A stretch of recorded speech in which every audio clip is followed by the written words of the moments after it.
I'm Rick Roberts here. We're at the SEMA show here in Las Vegas Convention Center. It's 2011. And we're standing here with the creator of a magnificently beautiful car. I think that's the only way I can explain it and describe it. And I want him to introduce himself to you. First, we're going to get his name. And I want you to understand this.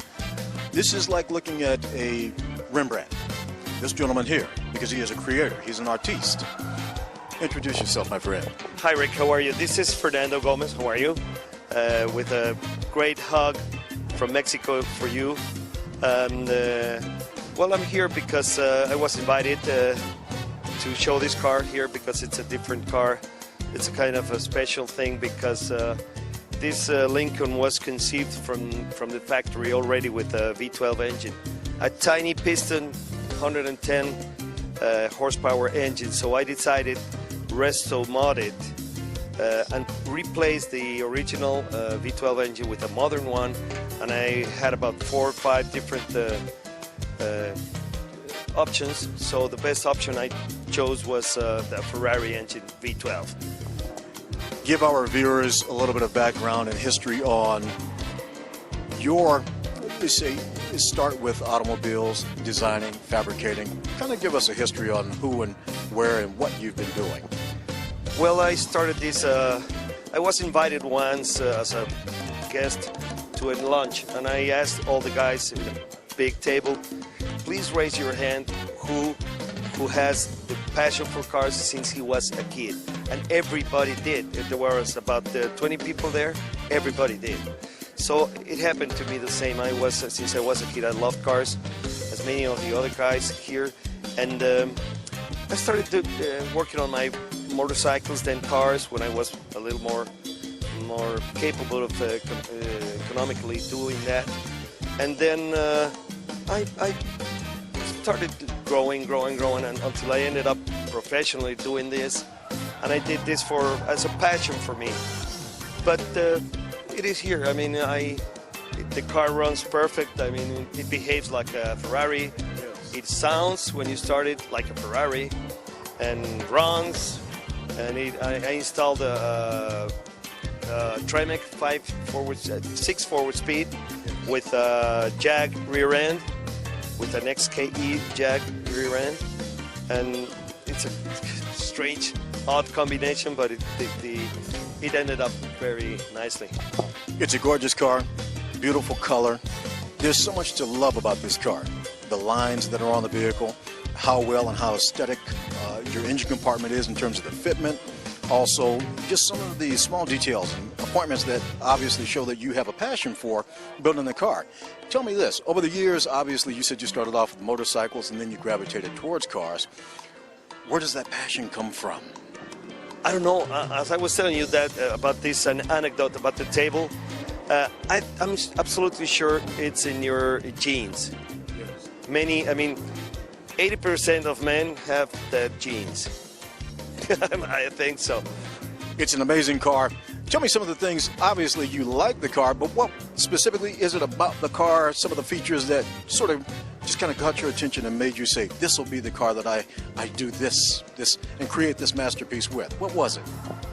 I don't get what you're saying. Sorry. Well, I'm saying, is it more so the styling of the body? Maybe it was that you were familiar with this particular car and you just sort of looked at it and said, that's it. What drew you to that particular car for this choice? That's a good question. You're a good interviewer. Yeah. I think this shape of car, it's like Art Deco. Yes. It is. So those round shapes, it's Art Deco. Yes. So I decided to keep it the way it is, except I widened the rear fenders for getting wider wheels for traction. Yes. And that's it. And I chopped it. That's it. All the rest is the car is all so beautiful that you don't need to make a major drastic changes. When you take on a project like this, obviously there's so many different aspects of the car. Obviously there's body, there's paint, there's engine, there's interior. Who are some of the people that worked with you on this car and on this project? Oh, well, this is a complicated car. The original, well, many people had to do something with this car. But one of the main issues was the electrical system. I mean, the wiring harness. and it was complicated because you cannot start a Ferrari engine without the car. Yes. Because all the electricals are interrelated. Even with the door key has an alarm that has something to do with the engine harness, so you don't steal the car. You cannot start the engine. So I discarded all the expensive 2 computers and original wiring harness that I still keep, and nobody's going to want them. And I ended up getting in contact with one guy in Dallas that made a wiring harness for the engine. And the computers were replaced by another, can I say the brand? Well, a Motec system. And then all the rest of the electrical stuff was made by a guy, very talented guy from San Diego, whose name is Joe Ellis. And he's a very, very talented guy. He put together a 5-computer Mustang for me in Mexico City. It is expensive to have them go to Mexico. This guy charges money. He's your own private electrician, though. That's what it sounds like. But he's such a nice guy, and he doesn't doubt anything. He just cuts. You just watch him doing this. He cuts and he puts together the wires. He welds it without any hesitation. And he's a very skillful guy. I'm grateful to him. That's amazing. It sounds like we actually took 2 artists, we put them together, and we ended up with this fine product.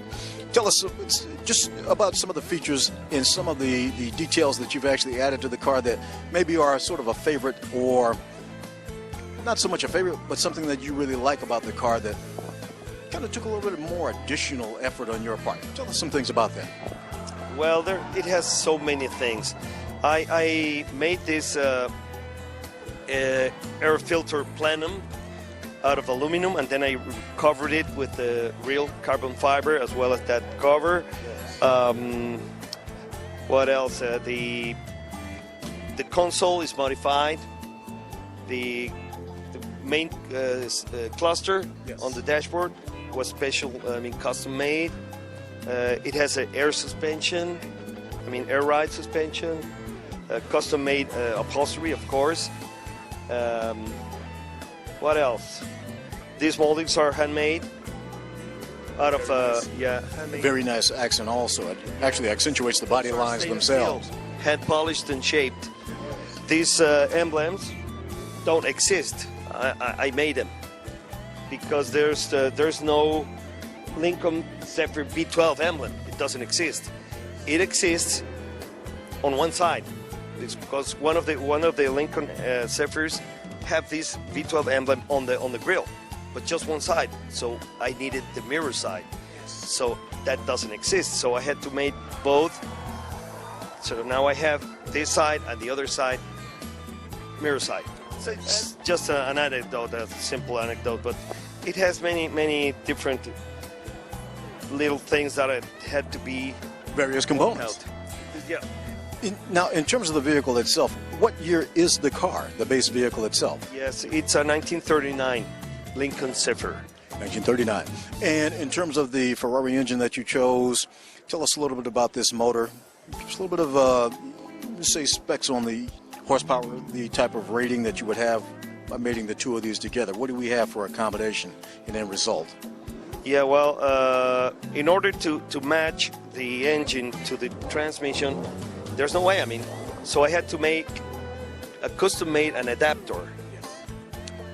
So the engine keeps the clutch plate, the original clutch plate, and then I attached the Tremec transmission to it. But I had to custom-made a gear, a drive shaft, a splined shaft, heat-treated, and it was kind of a little tricky thing to do, but it ended up very well. Another thing interesting. What else? Well, I've got a question for you. If you had to say how many man hours went into this vehicle, just approximately, how many man hours are into the production of the car? I haven't counted that, but many. It's 4 years. 4 years. Well, I'll tell you what, on that note, we're going to call it a wrap. In the meantime, we do appreciate the fact that you took the time out to speak with us here at Gotcha Racing. And I will tell you, on behalf of Gotcha Racing TV, this genuinely is one of the nicer vehicles we've seen, period, point blank. So, again, thank you so much, Fernando. Thank you. We hope to see your next project as well, and we'll be out there and we'll come and cover that as well. Thank you, Rick. My pleasure. So once again, for Gotcha Racing TV, I'm Rick Roberts. We're here at the SEMA Show 2011 here at the Las Vegas Convention Center. We'll see you next time.